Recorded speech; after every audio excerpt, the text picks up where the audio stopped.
disandingkan.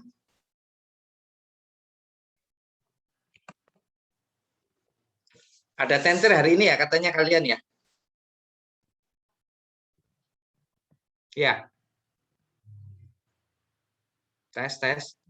Ada belajar hari ini ya?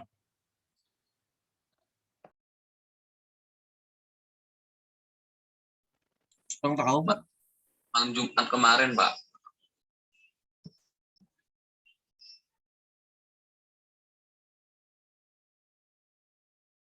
Apa, Dek?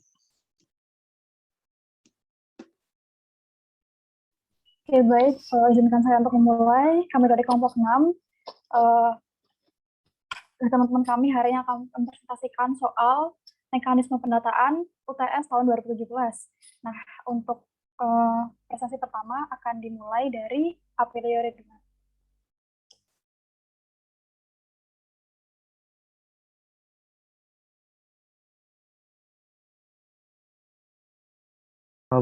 Mohon izin untuk soal yang pertama adalah digitasi manual adalah jawabannya adalah C. Di sini teknik paling tradisional dalam penyediaan peta digital dilaksanakan dengan menggunakan meja digitizer. Sumbernya dari bab 2 subbab 2.4 huruf F lampiran keputusan Direktur Jenderal Pajak nomor 533. Dalam pemasukan data spasial ini dilakukan secara manual menggunakan peta digitizer, Pak. Jadi dalam digitasi itu terdapat dua metode yang digunakan, yaitu yang pertama digitasi manual, yang kedua menggunakan digitasi on-screen, Pak.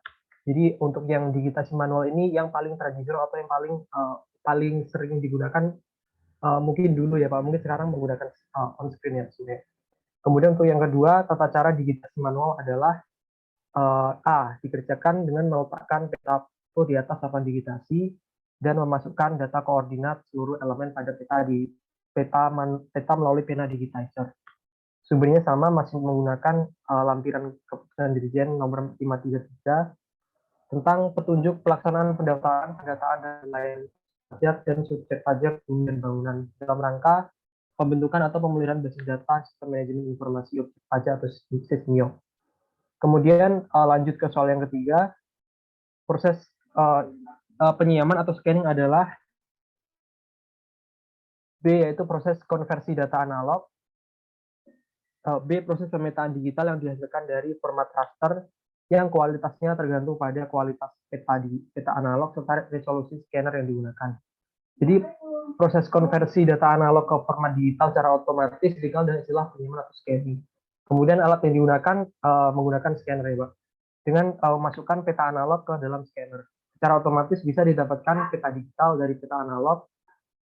Nah, kualitas dari scanningnya ini tergantung dengan bagaimana kualitas scanner itu sendiri, Pak. Kemudian untuk yang nomor 4, yang dimaksud dengan vektorisasi adalah konversi format secara otomatis menggunakan perangkat lunak tertentu. Ini sudah disebutkan dalam lampiran tadi. Kemudian untuk yang nomor 5, digitasi on-screen atau heads-up digitizing adalah D, identik dengan digitasi manual tetap dilakukan pada monitor komputer. Jadi ini yang saya sebutkan di awal tadi terkait dengan digitasi antara manual dan on-screen. Jadi untuk yang digitasi on-screen ini prinsipnya sama seperti yang manual, tapi dilakukan pada monitor komputer. Selanjutnya untuk nomor 6 dilanjutkan teman saya. Lalu nomor 6, transformasi koordinat peta, yaitu jawabannya adalah D, yaitu proses pemindahan atau pengubahan transformasi sistem koordinat atau garis pada suatu peta ke dalam sistem proyeksi lainnya. Jawaban ini bersumber dari Subdirektorat Pendataan Pembentukan Basis Data Spasial Pajak Bumi dan Bangunan, Jakarta, Direktorat Jenderal Pajak tahun 2010, halaman 185.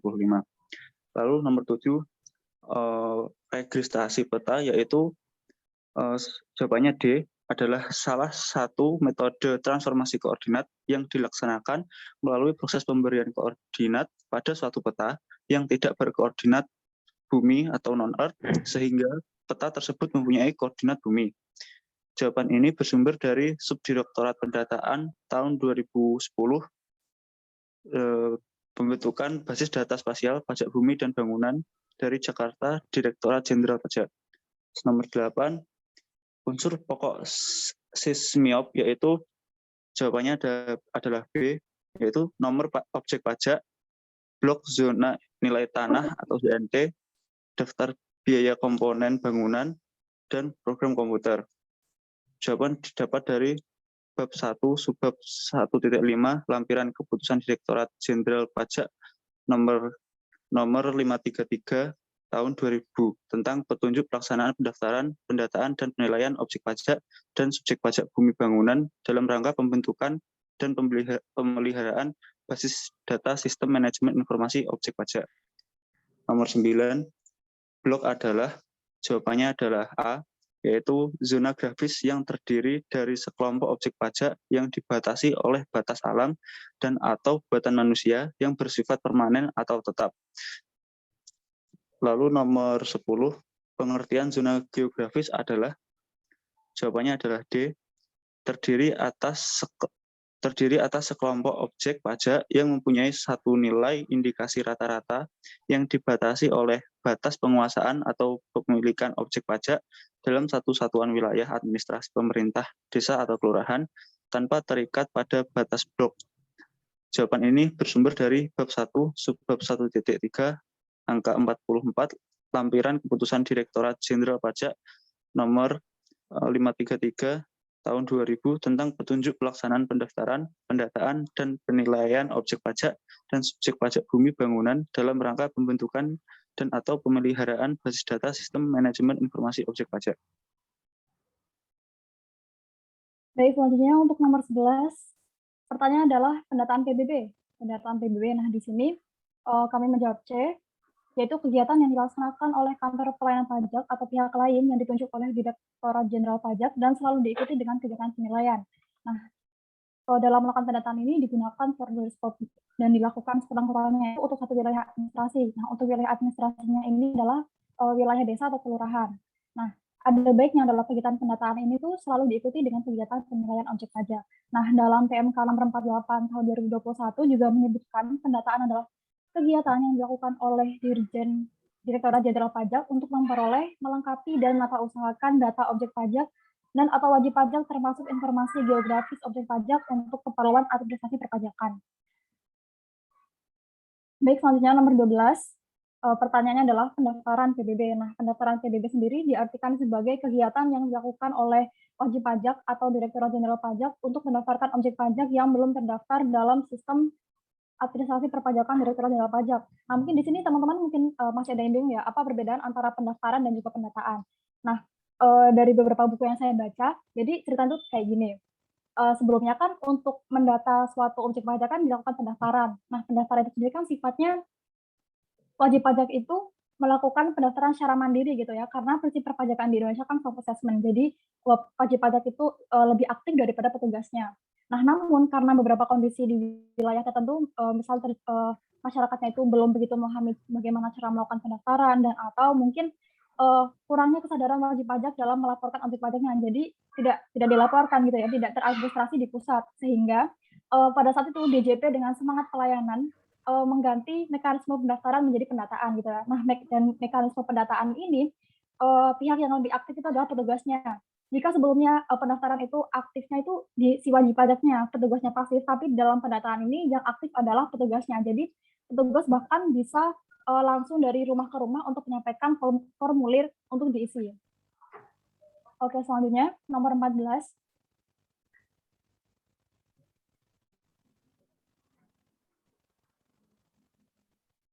Nomor 14, pendataan dengan pengukuran bidang objek pajak sebagai alternatif pendataan. Itu definisinya apa? Oke, pengukuran bidang objek pajak adalah, oh maaf, sebenarnya kayaknya nomor 13 belum ya?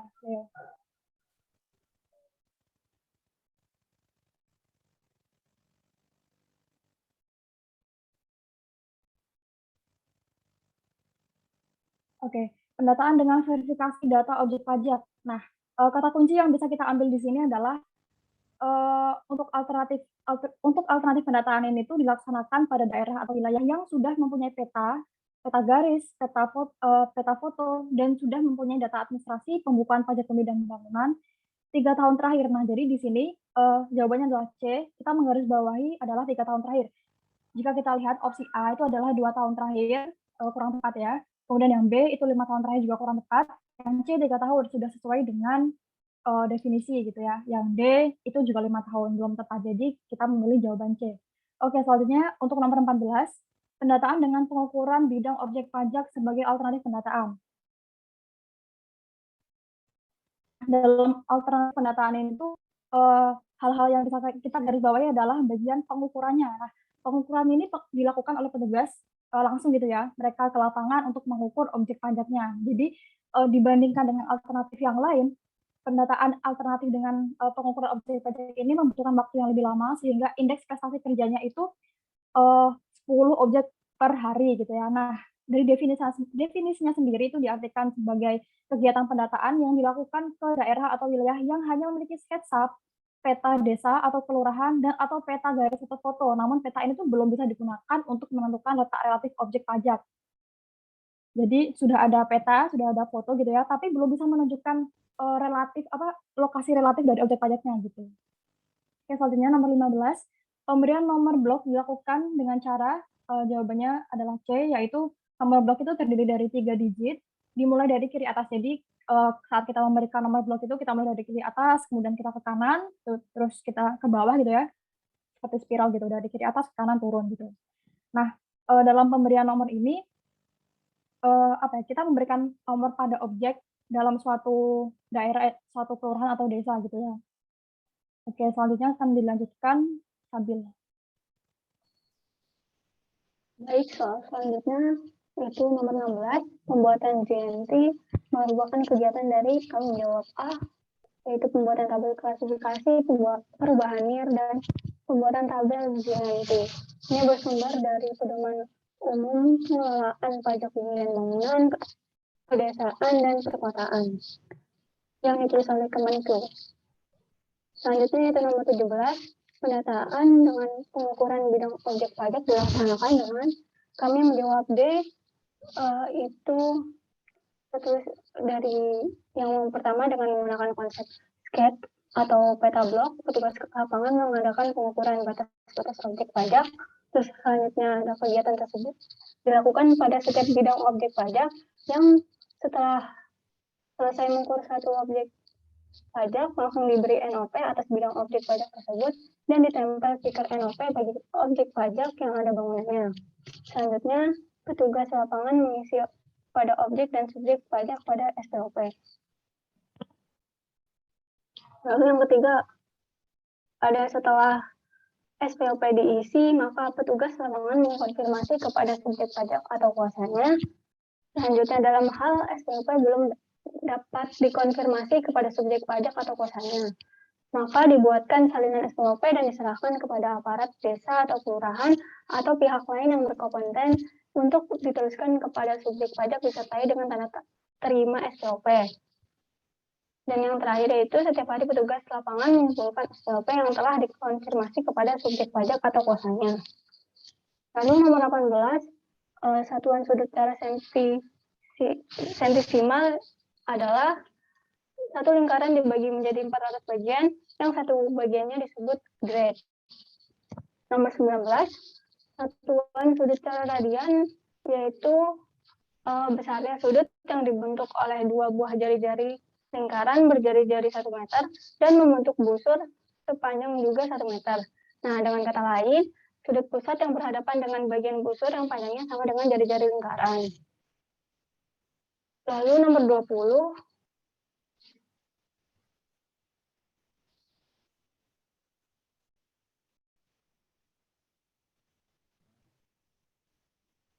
baik. Lalu nomor 20, dalam sistem koordinat klasifikasi dapat juga dilakukan dengan kami menjawab C, yaitu sistem terestris atau koordinat lokal, sistem langit atau pengamatan matahari, dan sistem orbit atau pengamatan bintang dan bulan.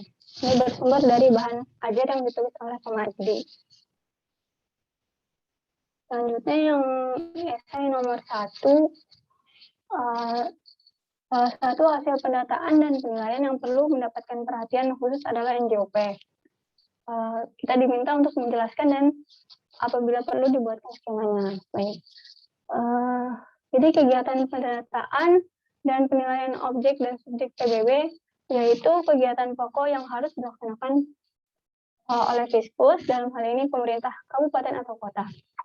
Kegiatan ini menghasilkan produk-produk PBB yang digunakan sebagai dasar perhitungan dan penetapan besarnya PBB terutang. Lalu untuk mendapatkan NJOP yang dapat dipertanggungjawabkan, maka proses mendapatkan NJOP harus dilaksanakan sesuai petunjuk yang berlaku. Ditunjang faktor ketepatan waktu, yaitu tersedianya NJOP pada tanggal 1 Januari untuk tiap tahun pajak. Apabila sudah disusun, diharapkan akan tercipta prosedur kegiatan pendataan dan penilaian yang teratur dan terintegrasi, sehingga menghasilkan produk PBB yang akurat dan dapat dipertanggungjawabkan. Nah, NJOP ini sebagai dasar pengenaan pajak yang ditentukan melalui kegiatan penilaian atas objek pajak. Dalam melaksanakan kegiatan ini, dapat digunakan pendekatan data pasar, pendekatan biaya, serta pendekatan pendapatan. Sedangkan teknik yang digunakan dalam penilaian yaitu secara individu atau secara massal. Nah, pelaksanaan penilaian massal dan individu itu untuk mencapai asas keadilan horizontal dan vertikal. Nah, yang kalau keadilan horizontal itu objek pajak memiliki homogenitas atau kesamaan yang pada daerah yang berdekatan dapat dinilai secara massal, yang umumnya memiliki NJOP yang relatif sama.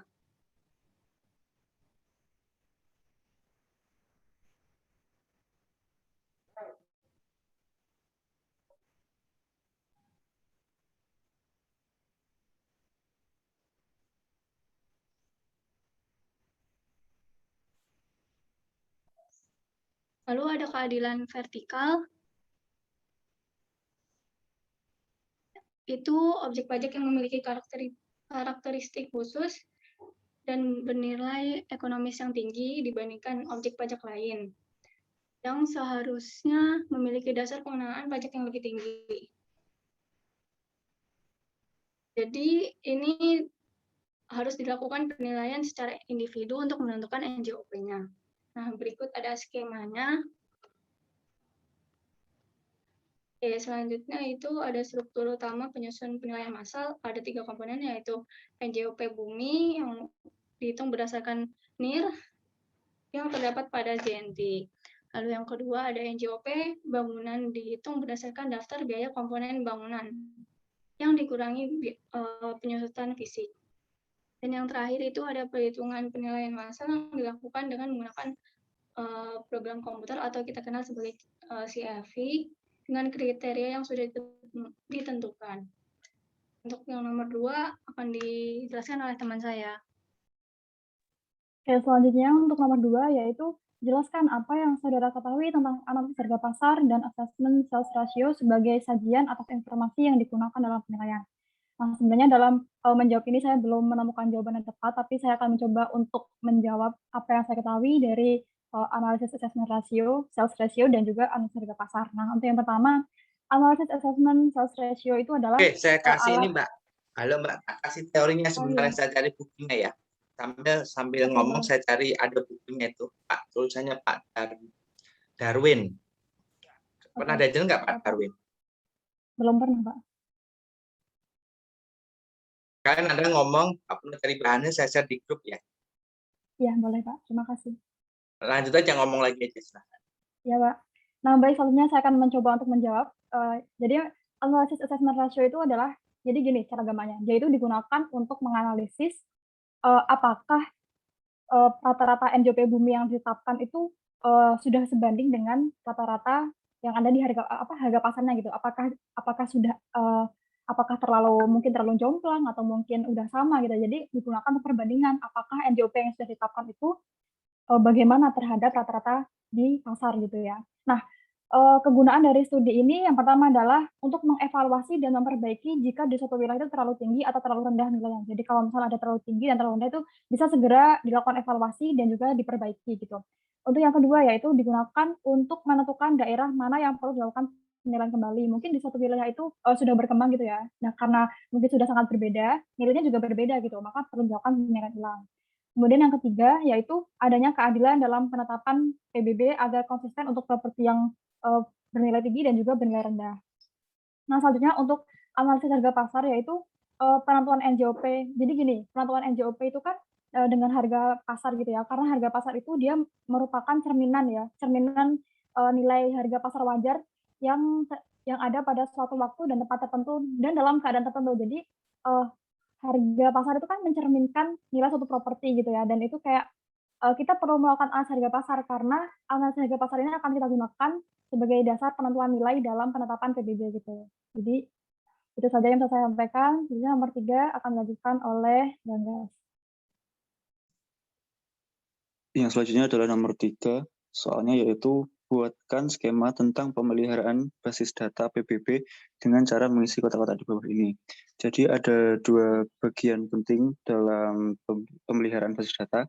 Dan yang pertama adalah pemeliharaan basis data secara pasif yang dilakukan secara self-assessment untuk pemutakhiran data.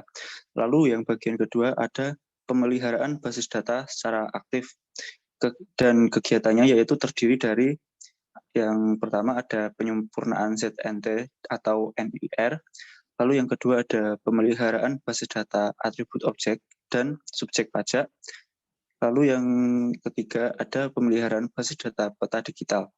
Jawaban ini kita ambil dari bersumber modul Pak Majdi Ali.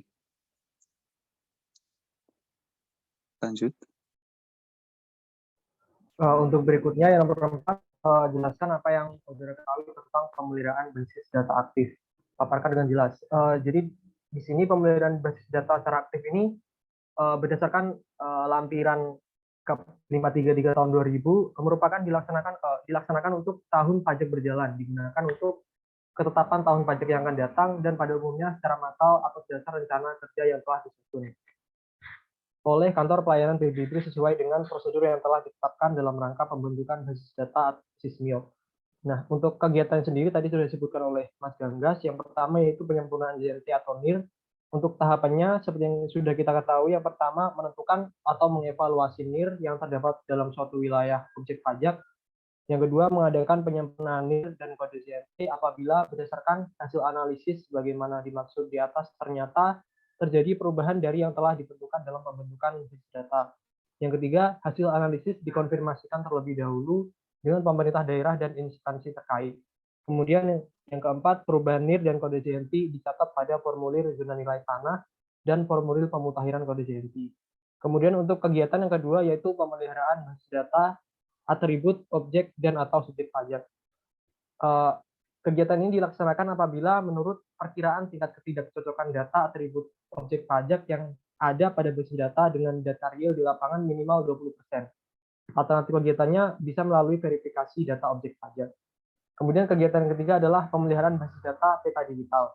Untuk suatu wilayah administrasi pemerintahan tertentu yang telah berbasis data SISMIO dan mempunyai peta garis atau data grafis, tetapi belum menerapkan SIG PBB, maka alternatif pemeliharaan basis datanya dapat melakukan dengan aplikasi SIG PBB. Sumbernya yang pertama dari lampiran keputusan Dirjen Pajak nomor 53 tahun 2000. Kemudian dikombinasikan dengan modul Pak Majdi Ali. Kemudian untuk yang soal kelima, jelaskan apa yang saudara ketahui tentang pemeliharaan basis secara kolektif. Untuk pemeliharaan data secara kolektif ini biasanya dilakukan oleh desa yang kurang potensial dan letaknya sangat jauh dari tempat kedudukan kantor pelayanan PBB. Maka pemeliharaan datanya dapat dilakukan secara kolektif melalui kepala desa dengan tahapan sebagai berikut. Yang pertama yaitu kepala desa menghimpun perubahan objek dan subjek PBB ke dalam data perubahan data objek dan subjek PBB. Yang kedua, perubahan yang berhubungan dengan bangunan atau penambahan bangunan agar dilengkapi dengan LSPOP. Kemudian yang ketiga, melampirkan sertifikat lokasi bidang objek pajak yang mengalami perubahan dengan dilengkapi dengan nama wajib pajak dan NOP bidang yang berbatasan. Kemudian yang terakhir, daftar perubahan data objek dan subjek pajak dan lampirannya setelah ditandatangani oleh kepala desa disampaikan ke kantor pelayanan PBB setempat. Pemeliharaan basis data secara kolektif ini merupakan bagian dari pemeliharaan basis data secara pasif. Sumbernya masih sama, yaitu dari lampiran Keputusan Dirjen nomor 533 tahun 2000 dan dari modul Pak Mas Jali juga. Terima kasih, Pak. Ditanyakan? Kalau udah mantap ya, luar biasa. Ini kalau dulu mata kuliah namanya apa ini, Mas? Bukan pendataan penilaian massal kan? Dulu namanya apa ini? Mekanisme pendataan, Pak. Mekanisme Nah, ya kan? pendataan, Pak. Dan ini kalau sebenarnya ketentuan ini yang kita mata kuliah hari ini sebenarnya nggak ada di ICP, sebenarnya udah nggak dipakai karena ini kan ke arah P2. Nah, yang Anda pelajari ini adalah diaplikasikan di Pemda masing-masing. Dan Pemda masing-masing membuat peraturannya hampir ngikutin ini gitu loh. Ini dulu kerjanya kantor pusat. Nah, sekarang PBPD udah serahkan ke Pemda, ya nggak dipakai lagi itu. Cuma ya pendataan secara konsep ilmu ya masih sama. Gitu. Ada lagi, silahkan yang mau ditanyakan, silahkan monggo.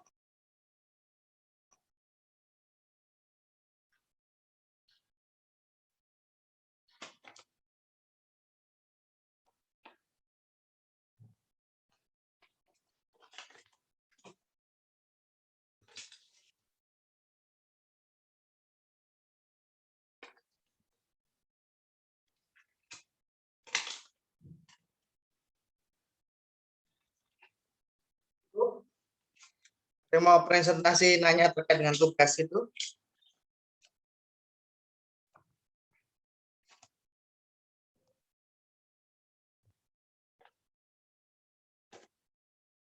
Halo.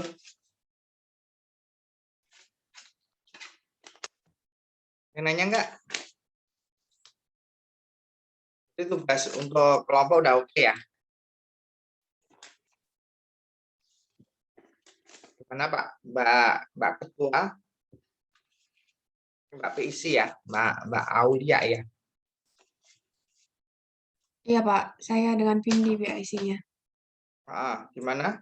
Sudah cukup jelas? Mungkin untuk saat ini dari teman-teman masih belum ada pertanyaan Pak. Enggak ada ya? Iya Bang. Jadi udah siap insya Allah ya untuk UTS ya. Gampang kok, studi kasusnya 2 dan sederhana, nggak terlalu ribet. Yang penting jangan sampai salah yang dikirim nanti ya. Sebab ya.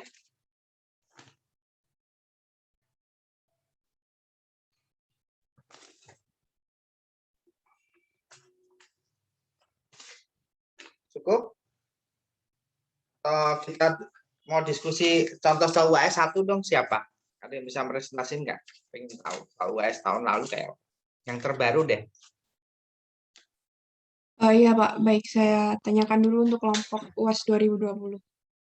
Ya yang terbaru aja. Karena nanti kayaknya UAS kita itu ke arah tugas kayaknya.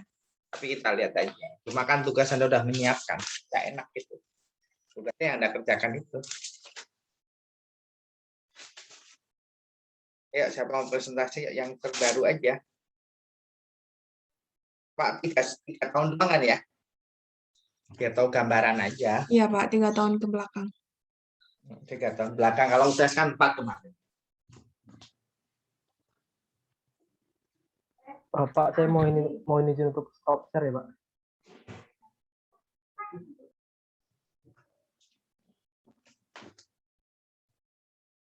Ini ya? Bukan, belum.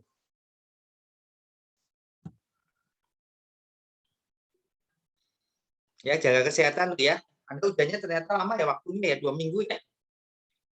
Iya, Pak. Wah, siang terus ya. Iya, Pak, siang semua, Pak. Jam 3. Itu permintaan dari kalian katanya ya, dari orang tua ya. Infonya gitu ya. Kalau Pak Purno nanya sih pagi, semakin pagi semakin fresh ya. Tapi nggak apa-apa. Hari pertama lagi ya, keren ya. Nah, langsung deh, nilainya bagus-bagus. Ya, lanjut. Ya udah bahas 4 tahun kurang apa? Tugas UAS saja udah dikerjakan. Ya kan? Ya, lagi silahkan siapa yuk? Coba mau presentasi silahkan monggo. Masih disiapkan, Pak, kelompok 4.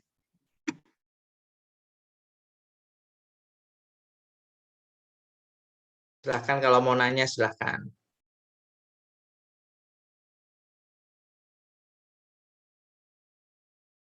Oh iya Bapak, untuk materi yang tadi Pak, analisis assessment sales ratio itu yang gimana Pak? Dijelaskan Pak?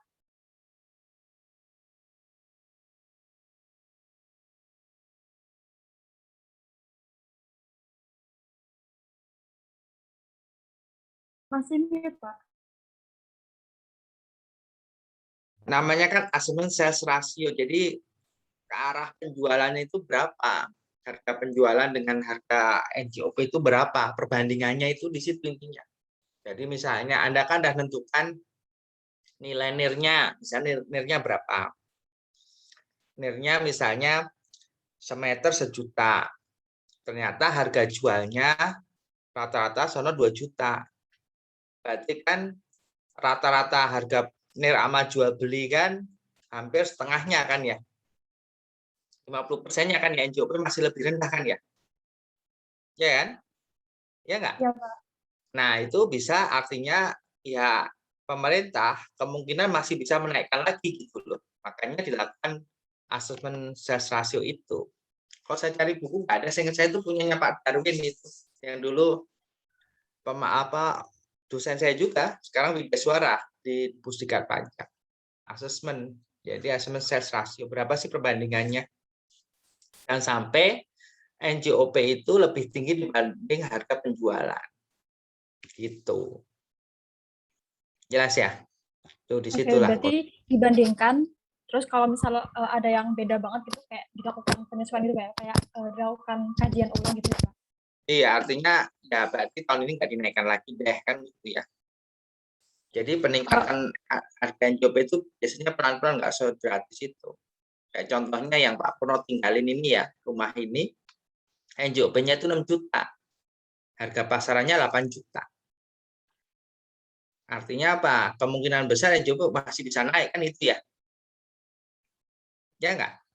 Tuh, Iya, jadi Pak. harga pasarannya 8 juta. Itu berapa? 30%-nya ya? 30% kali iya. 30% kali 6 juta berapa? 18. Ya benar ya, 78 ya. Rata-rata 30%. Makanya benar tuh harga penawaran itu diturunin 30% kan di cap 5 berapa tuh 533 atau 534 itu. 20% Pak. Oh 20% ya, iya 20%. Itu ada di cap nomor berapa Pak kalau boleh tahu? Nah saya lupa ingat tadi 533 atau 534 tuh ada itu. Di cap tentang pendataan, penilaian. Jadi dulu saya ingat itu tentunya warnanya ini warna abu-abu itu. Cap 533 atau 534 lah, saya lupa ingat tabel ini. Kayaknya teman Anda tadi yang presentasi cap sekian terkait dengan pendataan. Ngomongin sismiop juga itu. Betul banget itu. Gitu. Itu kurang lebih 20. Nah, makanya ini udah 30%. Nah, jadi kemungkinan mungkin bisa naik lagi tuh, misalnya seperti itu. Itu namanya ASR ya. Kalau saya cari tadi kok belum ketemu saya. Kalau yang analisis harga pasar itu Pak, kurang lebih juga 20-an. Rata 20-30 ya tadi kan saya katakan berarti udah wajar itu kayak di properti kompleks saya itu kan saya bilang tadi 6 juta NJOP-nya. Tapi harga transaksi hampir 8 juta. Gitu.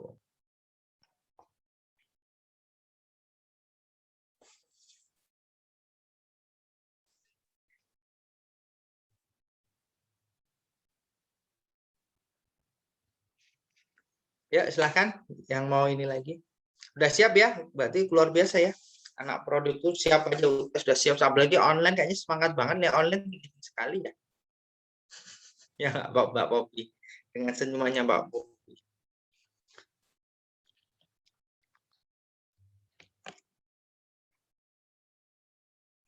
Mbak Anissa gimana Mbak Anissa? Mas Buro? Ya, biar lebih cepat kalau bisa sebelum jam 12 sebelum azan selesai. Pertemuan terakhir. Gimana Mas Guru? Sehat Mas Guru? Alhamdulillah sehat Pak.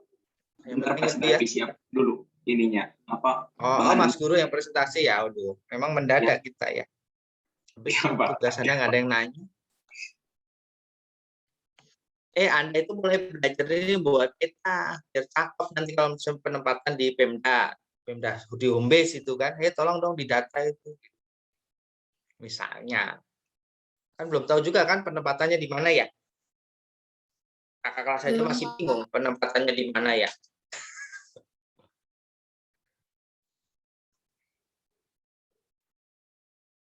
Yang penting belajar lah, insya Allah hasil itu tidak jauh dengan usaha kita. Izin share screen ya, Pak. Oke, silahkan. Yang terbaru ya. Ya, tahun terakhir ya.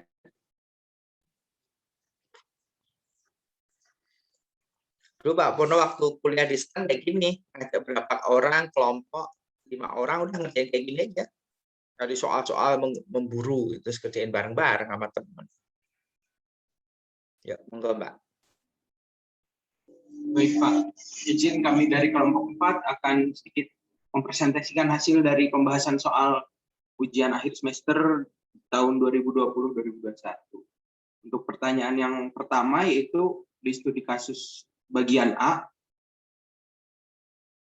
Pertanyaan yang pertama itu ditanya bagaimana NOP atas objek pajak pada transaksi huruf A.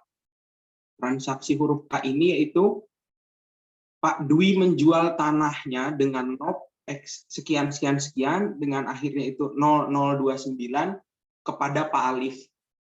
Nah, untuk NOP nomor 29 itu dijual secara utuh kepada Pak Alif, berarti NOP-nya itu tetap karena sesuai dengan peraturan nomor 48 Peraturan Direktorat Jenderal Pajak tahun 2019 dinyatakan bahwa mutasi seluruh objek pada satu objek pajak itu NOP-nya tetap menggunakan NOP asal. Lanjut, untuk yang nomor 2 itu bagaimana NOP atas objek pajak pada transaksi huruf B. Nah, transaksi huruf B ini menyatakan bahwa Pak Wahyu membagi tanahnya menjadi beberapa kafling dan menjualnya kepada beberapa orang, yaitu pada blok A ini kepada Pak Husein, blok B ini kepada Mbak Retno, dan blok C kepada Mpo Eka. Tanah pekarangan tersebut memiliki NOP awalnya yaitu 0030. Oke Mas, bentar Mas, langsung aja. Yang A nomornya berapa NOP barunya jadinya? Yang mana Pak? Yang A. Yang A NOP barunya tetap Pak, tetap 0029. B-nya? Yang transaksi B ini berubah Pak. Jadi berapa? Bukan, pecah NOP. Jadi, iya Pak, dipecah NOP Pak. B-nya berapa?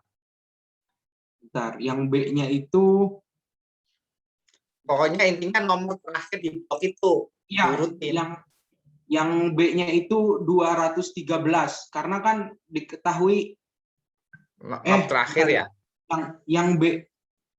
Yang B ya 213 Pak, yang C-nya berarti sebelumnya 212 ya, berarti terakhirnya iya, 212. Oke, yang penting itu aja. Dan lanjut Mas. Oke, lanjut Mas. Baik Pak. Berarti udah pinter-pinter kan, kemarin siksa kan? Saya kira kan namanya siksa. Tadi ada soal siksa juga kan ya? Iya Pak. Ya, lanjut. Yang penting mengularkan Pak untuk penomoran itu tidak harus zigzag.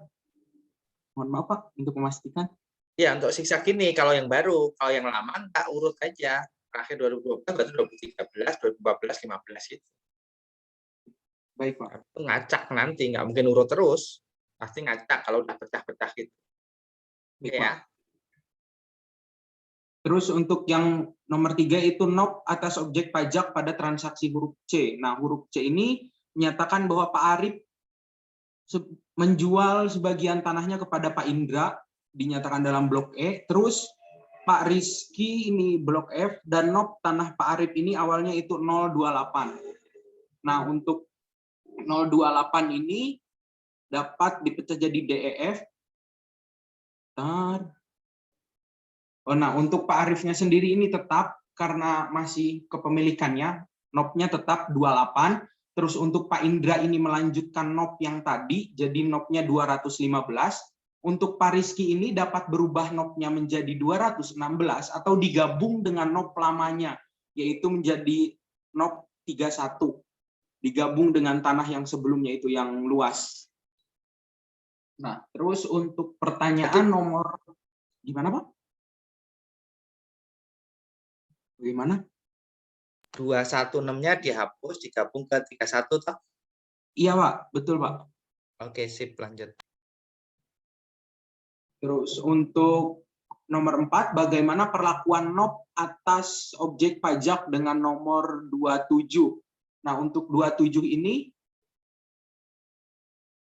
dilakukan penghapusan NOP karena sudah terjadi bencana alam sehingga menyebabkan objek pajak di lapangan tidak dapat diidentifikasi batas-batasnya. Jadi untuk NOP 27 itu dilakukan penghapusan. Selanjutnya untuk kurang cocok, kenapa dihapus? Kan bisa. Emang udah nggak ada tanahnya, lahannya. Kami berarti enggak, kalau batasannya hilang dihapus enggak, itu udah nggak, maksud dihapus itu objeknya udah nggak ada atau double, ini objeknya masih ada, cuma batas nggak ada, kan Anda bisa menentukan batasannya. Di soalnya itu bentar. Soalnya gimana, yuk? Objek pajak nomor 27 ini benar tidak tersisa lagi, Pak, karena longsor. Keterangannya seperti itu, Pak. Benar-benar? Keterangan di soalnya, setelah melakukan penelitian lapangan, objek pajak dengan NOP 27 benar tidak tersisa karena longsor terbawa banjir. Begitu, Pak. Itu udah nggak ada, jadi itu ya, jadi apa? Jadi laut, jadi apa, sungai gitu kali ya? Iya, Pak. Jadi hilang gitu, tergerus, Pak, tanahnya. Kalau emang hilang ya udah. Kan saya bilang kalau objeknya hilang ya bisa dihapus, kalau objeknya nggak ada ya nggak bisa. Oke, lanjut terus. Terus untuk nomor 6, atas objek pajak yang dijual ke Pak Rizky, ada 2 kemungkinan pemberian NOP, gambarkan. Nah, seperti yang sudah dijelaskan tadi, bahwa untuk Pak Rizky ini bisa diberikan 2 skema NOP. Yang pertama itu diberikan NOP baru dengan NOP 216 atau digabung kepada NOP Pak Rizky yang lama yaitu nomor 31 dan NOP 2016 ini jadi tidak ada. Jadi untuk tanahnya itu digabung seperti yang diberi batas warna merah itu dengan NOP tetap yaitu 031. Gitu, Pak. Satu ZNT, satu nilai karena dapat satu jalan ya. Kan gitu ya? Iya, Pak. Oke, terus untuk bagian soal selanjutnya akan dijelaskan oleh teman saya.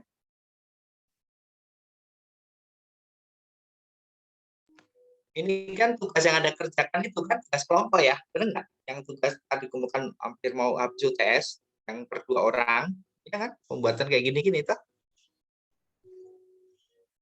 Ya, lanjut.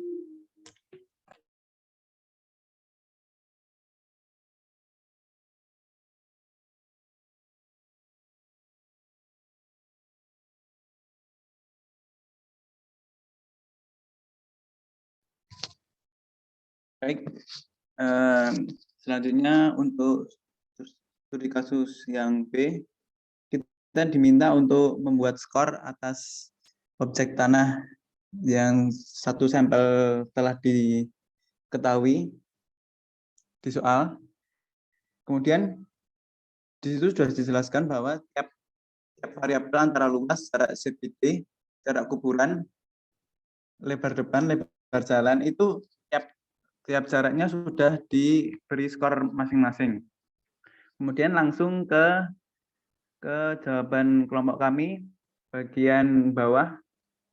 Untuk sampel yang pertama, yang mana harga jual 11 juta per meter, itu adalah dengan luas 60 meter kuadrat, itu mendapatkan skor 2.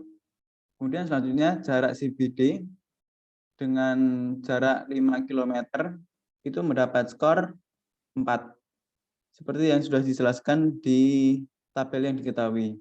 Kemudian jarak dari kuburan yaitu adalah 240 meter dengan skor 6. Kemudian lebar depan 9 meter dengan skor 2. Kemudian lebar jalan dengan lebar 8 mendapat skor 8. Kemudian setelah itu dari skor yang didapat dikali dengan pembobotan, yaitu adalah sama yang contohnya luas tanah. Jadi skor 2 dikali 20% ditambah 4 dikali 30%, kemudian jarak kuburan 6 dikali 10%, lebar depan 2 dikali 20%, kemudian 8 lebar jalan 8 dikali 2% dijumlah, ketemu QS-nya 4,2. Begitu seterusnya sampai ke sampel yang ke-10. Setelah itu bawahnya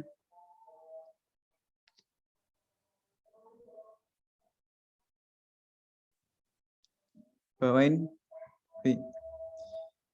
Kemudian setelah itu setelah diketahui semua QS dari sampel yang diketahui, maka kita akan mencari variabel bebas dan variabel terikat. Kita menggunakan rumus regresi yang tersedia di Excel. Kemudian dari rumus ini diketahui variabel Iya, dikali nanti yang soal penilaian A. mesin keluar ya, kayak gini ya, pakai teori gini ya, penilaian mesin. Iya, Pak. Kemudian untuk menjawab dari pertanyaan A, buat model penaksir dengan data sampel yang tersedia. Diketahui D sama dengan 9,057 ditambah 4,228X. Kemudian yang B, soal ke B itu hitung nilai A dan B. Tinggal dimasukin. Yaitu dengan jawaban A itu yang minus 9,057, kemudian yang B adalah 4,228. Kemudian untuk yang ke C adalah hitung nilai properti berikut dengan model QR yang sudah terbentuk. Kita memakai model yang sudah kita dapat di huruf A. Jadi kita masukkan, kita pembobotan seperti yang tadi, mendapat QS 3,8 dan 5. Kemudian 3,8 itu dimasukkan ke rumus yang telah kita ketahui di huruf A tadi ke X-nya. Berarti yang apa? Objek pertama minus 9,075 ditambah 4,228 dikali 3,8 dengan hasil 7,008. Yang mana menjadi 7.8.130. Kemudian yang kedua dengan QS 5 yaitu sama dengan minus 9,057 ditambah 4,228 dikali 5 dengan hasil 12,081 yang mana menjadi 12.081.301. Itu, Pak. Ada itu enggak, Pak? Koreksi. Ya. Yuk, yang siapa lagi? Udah. Yang C belum ya? Udah, Pak. Yang kurang yang C, Pak. Nah, kan itu tuh data acuan. Kan ini menentukan data pembandingan sama tuh kan. Tugas Anda sampai akhir kan ini ya. Yang tugas berdua toh? Ya enggak? Oke, lanjut. Baik Pak, sebelumnya apakah suara saya jelas Pak? Jelas, Mbak. Ya, mohon maaf sebelumnya apabila banyak suara berisik karena di sebelah lagi ada yang acara Pak. Nggak apa-apa. Ini untuk nomor C, jadi kita diminta untuk mencari NIR untuk sheet MT dengan kode AB dan AC di sini. Yang diketahuinya Yang kemarin nulis kode JTNT-nya salah, siapa itu mau dengan yang AD1, AD2, AD3, yuk perhatikan dengan seksama ini caranya, saya lihat sekilas dah oke. Kelompok siapa itu kemarin, yang kelompoknya siapa itu? AD1, AD2 atau apa tuh kemarin? Oke, lanjut yuk. Ya baik Pak. Kemudian di sini diketahui diketahui objek dengan NOP 007. 007 ini yang warna kuning itu ada di kode ZNT-AB, kemudian diketahui NOP 031, ini juga zona yang warna kuning, ini zona ZNT-AB. Kemudian yang C ini diketahui NOP 036. 036 ini warna biru, kode ZNT-AD. Kemudian data yang terakhir diketahui 020. 020 ini kode ZNT-AA. Nah, di sini kita diminta untuk mencari NIR yang kode AB dan AC. AB itu warna kuning dan AC itu warna hijau. Nah, yang kode AB ini kan ada 2 diketahui dari soal, objek yang diketahui 2. Kemudian yang AC ini tidak ada yang diketahui. Nah, di sini sebelumnya kita bisa masukin dulu data yang diketahuinya. Ini ada di tabel harga pasar, tinggal dimasukin aja. Ini tabelnya kita kelompok 4 pakai sesuai dengan SE56. Yang digunakan penilaiannya menggunakan alternatif 1 dan alternatif 2. Jadi untuk yang pertama, untuk yang mencari kode AB ini kan diketahui 2 objek yang warna kuning tadi, NOP 07 sama NOP 031. Nah, di sini boleh digedein aja langsung ke Excel biar kelihatan. Jadi satu slide sih, satu apa sih, nggak usah dibagi 2 gitu. Nah, ya.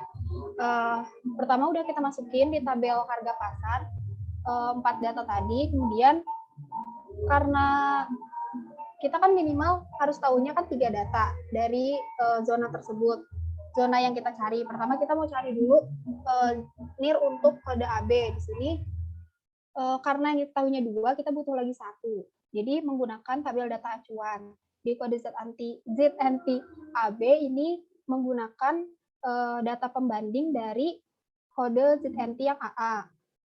Di sini kita menggunakan data yang 020, karena 020 ini kan diketahui di kode AA. Di sini. Kemudian dilakukan penyesuaian. Di sini diketahui juga kan, diketahui juga jenis penggunaannya apa, bentuk bidangnya seperti apa, keluasannya, tinggi dari paras jalan, lebar sisi depan, jenis hak itu diketahui. Jadi disesuaikan dengan objek yang berada di kode ZNT-AB di sini. Kemudian dilakukan masuk ke tabel NIR, mencari yang AB, yang tadi dari satu data yang kita ambil dari ZNT-AA yang telah dilakukan penyesuaian, ini dimasukkan ke tabel NIR. Jadi ini AB 008 kita anggapnya. Ini dari berdasarkan penilaian sebelumnya ini kan dapat nilai tanah per meter perseginya ini 7.633. Terus dilakukan rata-rata. Dengan dari 3 objek tadi di rata-ratain dapat 9.354.000. Di pembulatan jadi 9.354.600 untuk yang kode ZNT-AB. Nah, kemudian untuk kode ZNT-AC ini karena tidak ada yang diketahui satupun data dari AC, karena kode AC ini merupakan perumahan, jadi kita mengambil data acuannya ini dari ZNT yang AA yang merupakan perumahan juga. Di sini di tabel acuan kita ngambil dari AA dan AB. AB ini yang kuning. Jadi ZNT-AB ini merupakan ruko. Jadi dilakukan penyesuaian jenis penggunaan bangunan tersebut, terus bentuk bidang, keluasan, tinggi dan paras jalan, tinggi dari paras jalan, lebar sisi depan, jenis hak. Ini untuk besaran penyesuaiannya mungkin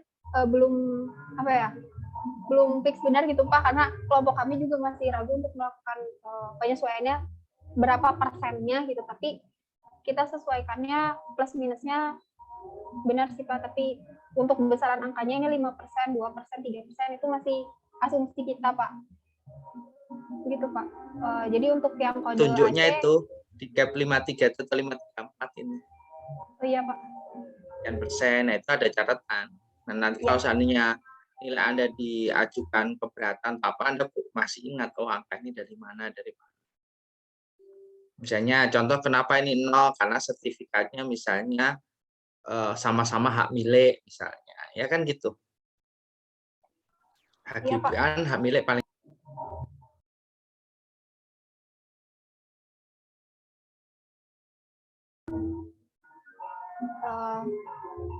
Benar Pak, untuk yang ini jenis apa sih penyesuaiannya, karena diketahui juga di soal objek-objek tersebut apa ininya, apa jenis haknya, kemudian luasnya itu untuk yang data yang AA ini karena data yang AC.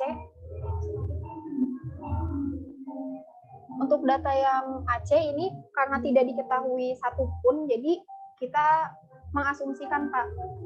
Bisa lihat di ini tabel tabulasi yang paling bawah. Ke bawah nih.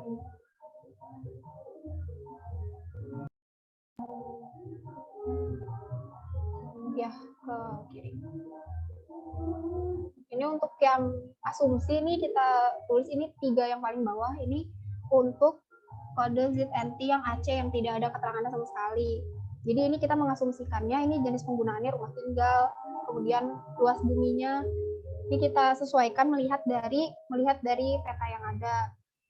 Gitu Pak. Jadi disesuaikan kalau misalkan yang jenis haknya untuk yang ini kalau nggak salah untuk yang perumahan ini jenis haknya HGB Pak. Untuk yang NOP 020 dia perumahan di ZNT AA, boleh ke soal lagi nih. Itu HGB. Untuk yang ruko dia jenis haknya SHM. Jadi ada dilakukan penyesuaian dari HGB ke SHM, ada penyesuaian 10%.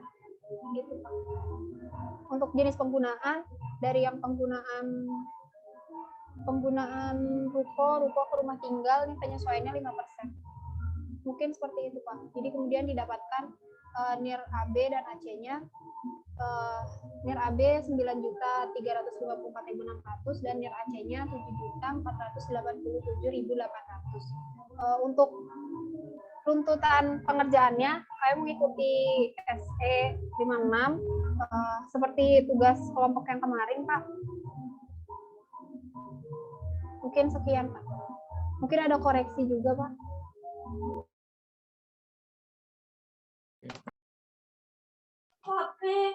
Tugas Anda semakin keren nanti itu ya.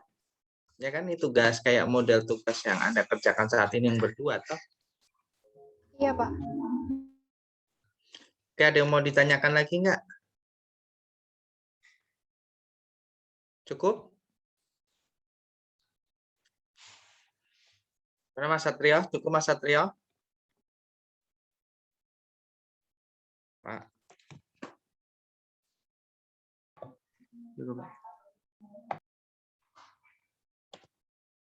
Cukup ya?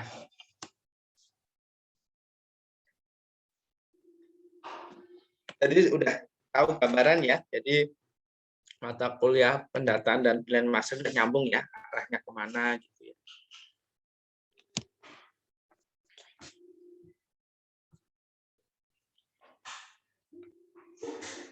Jelas sampai sini? Yuk, monggo yang mau diskusikan.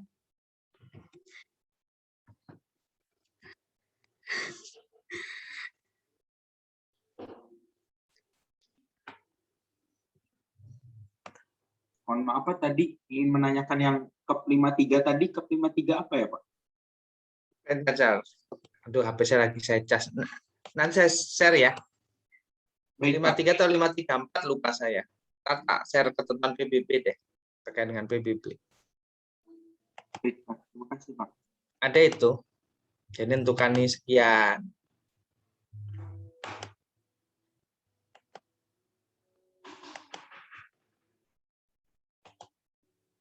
Ya, ada yang mau nanya lagi nggak? Silahkan. Berarti udah siap ya. Hari Senin ya, berarti Senin besok dong ya. Ya, Hari Rabu, Pak. Mulainya Rabu. untuk jurusan penilai hari Rabu, Pak, ujiannya. Oh, hari Rabu ya, alhamdulillah. Masih Senin Selasa libur lah ya, hari senangnya ya. Rabu apalagi lebih senang ya.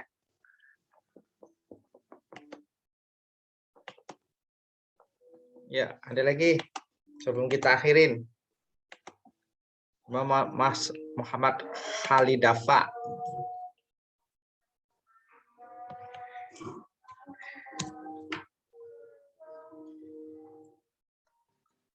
Cukup?